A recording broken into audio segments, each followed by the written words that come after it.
Hey, everyone. Welcome to Unique Ways with Thomas Gerard, an audio podcast.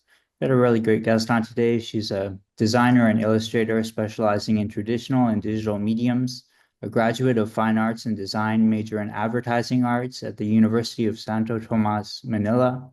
Her work focuses on moods, emotions, and storytelling using delicate characters, whimsical landscapes, and lettering. Please join me in welcoming June Digan. Welcome. Hello. Hi. Hi. Thanks for having me. That's a very long introduction. I'm so sorry. It's okay. Are you ready for Yeah, 25? so yeah. Great. Yeah, I'm June Digan. I'm a graphic designer and illustrator specializing in both digital and traditional medium. I'm from Manila, Philippines. As a designer, I usually do logos, branding, posters, mostly print materials. And as an illustrator, I do a lot of I guess random things. One is a children's book illustration. I also illustrate for some brandings and I also paint. Great. I feel like that covers number one. So question two is what's a key piece of knowledge that makes you different? uh in terms of work, I guess me being confused with what I do is what makes me different. A bit Mm, weird, but I mean it's because I'm a designer first before I became a an illustrator or a painter. So most of the time when I paint, I somewhat like unconsciously apply my discipline in design, like the balance, the colors, the lines, and etc. So I guess that thing, me being a designer, and then I also paint on the side. great. And question three, why this of all things? Why do you do what you do? It's the only thing I know. But honestly, I think being a designer and illustrator gives me a balance in terms of keeping my brain working, like when I solve design problems and um when expressing myself when I paint. I like that I get to explore and observe things and I get to apply them in illustration, painting, or design. But I didn't plan all of this, like me being an illustrator.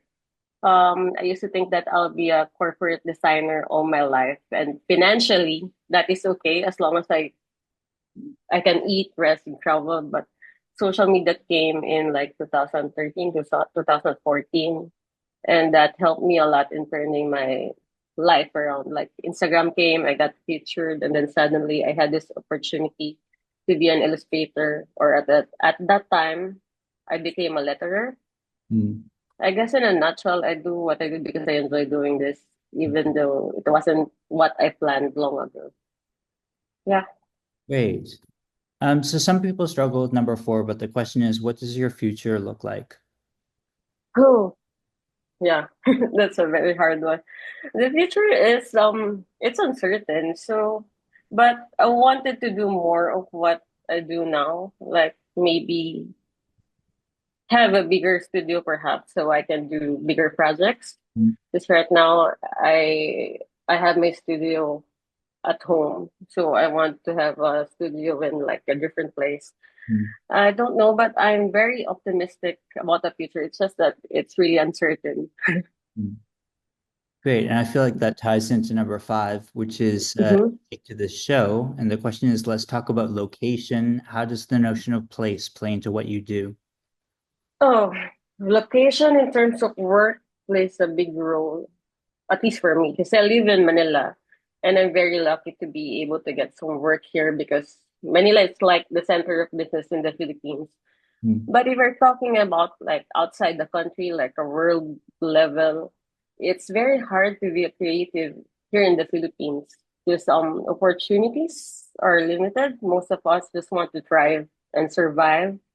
Back when I still had a job, I used to travel like 2 to 3 hours one way going to work and another 3 hours to travel back home. mm, So that's how bad the traffic was and it still is here in Manila. So as much as I wanted to spend like more time with art or creative stuff, I only get to spend like an hour with personal work and art because of course I need rest. I mm, always say this like to my friends like but that geography or your location really plays a big role in your career because not all, I believe, just for me, not all cities or countries have the same opportunities and support. Mhm. Like some have lesser support, like in the province, we have the most creative people in the province, but you hear less about them because they are in a different environment. So yeah, environment you're in affects your work really. Mm. Great. So if you had to start from the beginning, what advice would you give your former younger self? Hmm. I think I would tell her to be patient and to enjoy the work more. I would tell my younger self that art and business are two different things and that failing is okay. Starting all over again is okay. Mm. What's a day in your Yeah. life like? During weekdays, I do the usual. I do my morning routine, like have breakfast, check some emails, or check my to-do list. But then I procrastinate somewhere in between. I tend to start my work after lunch, and then on weekends, because I'm a cyclist, but not the competitive type of cyclist. I like to bike around and visit cafes, that type of um cycling. So on Mm. weekends, I try to cycle either in the morning or afternoon, and then squeeze some work in between. Great. And eight is about lifelong learning. It's a popular topic. How do you stay up to date? Well, I'm bad at staying up to date, to be honest. I consume a lot of social media, but I try to limit it now because I have a habit of like doom scrolling. I don't know how you call that. But whenever there's something that I want to learn, I spend a lot of my time reading about it, either on social media or books. Great. Nine is about tools. Can you talk about your use of digital and analog tools? Oh, as a designer, I use Photoshop, Illustrator in design, but in terms of painting, like the analog tools, I use watercolor, acrylic, and gouache. But I also use Procreate. No. Usually, I do the for some clients, I do the digital drawing first before transferring them to paper or canvas. Mm. Great. Halfway number 10. Can you talk about work-life balance or life-work balance? Ah, gosh.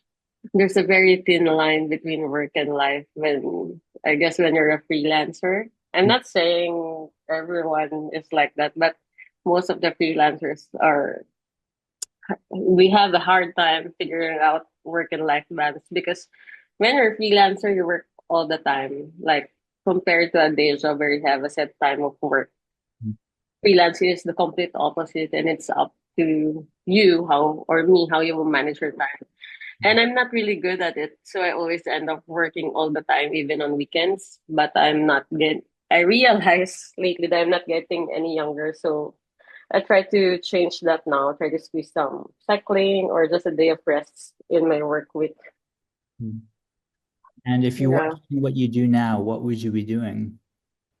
I'll probably be an accountant or CPA. I'm not sure how you call it or what they call it outside the country. Mm. Because I almost became one when I was enrolling in the university. That is mainly because I'm an Asian, and when you're an Asian, your parents want you to be a doctor, engineer, or if you're Filipino, probably a nurse or a CPA. So during my university application, I had like three completely unrelated courses listed that I almost enrolled in accounting because I passed the exam for it. But yeah, probably I would be doing like bookkeeping now if Mm. I'm not a designer.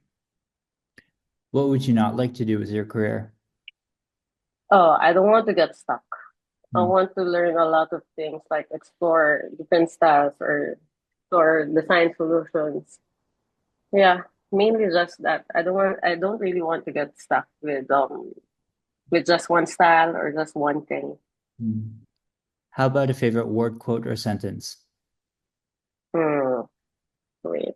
Uh, Probably remember why I started. I always hear it a lot when I was starting out. because it keeps me grounded. I always get lost because I'm an overthinker, and it's nice to remind myself why I'm doing all of this. Mm. Yeah, Okay. How about a least favorite word, quote, or sentence?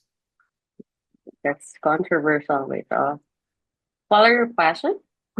It's not really a bad sentence or a bad quote, but it's actually good. But following your passion sounds like it's so easy to do when it in reality it's not. So life gets in the way. I feel like whenever you say follow your passion, I feel like following your passion is your if you're privileged, but if not, it's really hard to do. So I don't really like hearing those stuff like advice from other people.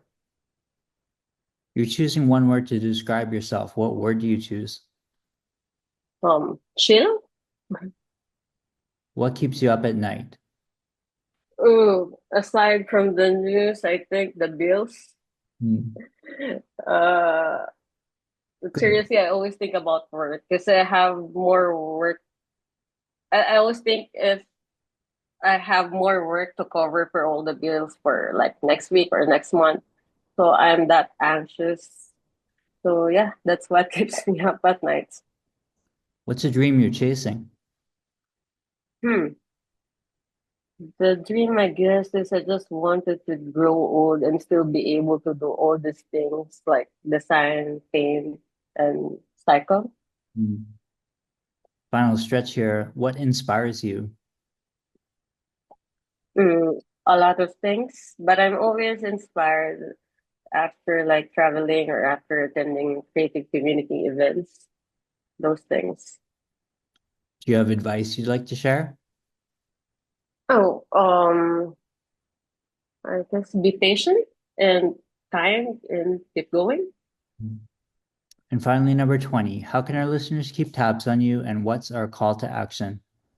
Uh, I have a website, but I'm in the middle of updating it, so I'm more active on Instagram, Digan with double N.